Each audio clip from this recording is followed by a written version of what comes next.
Kütləsi 2 kiloqram olan K cisminə hər birinin qiyməti 30 Newton olan F1, F2, F3 qüvvələri təsir edir. Düz xətlə hərəkət edən cismin təcrübinin OX oxu üzərindəki proyeksiyasını hesablayın. Deməli, qüvvələrin əvəzləyicisini tapmalıyıq.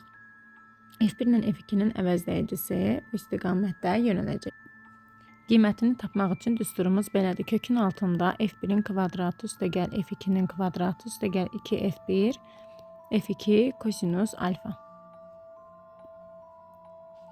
Deməli, qüvvələr bərabərdir. Hər birinin qiyməti 30-dur. 30-un kvadratı üstəgəl 30-un kvadratı, üstəgəl 2 vurulsun 30-un kvadratı, kosinus alfada 120 dərəcədə -2/1 qiymətini alır. Aha, buradan da alacağıq. Elə 30-un özü çıxacaq. Deməli, bura 30 Newton olacaq. F3-ün özü də 30 olduğuna görə əks istiqamətdədirlər. Bax, bu qüvvə ilə həmin bu 30 Newton əks istiqamətdədirlər. Çıxacaq. 30-dan 30'u çıxanda qalır 0. Deməli, əvəzləyici qüvvə 0 elədiyi üçün təcrübənin də proyeksiyası 0 olacaq.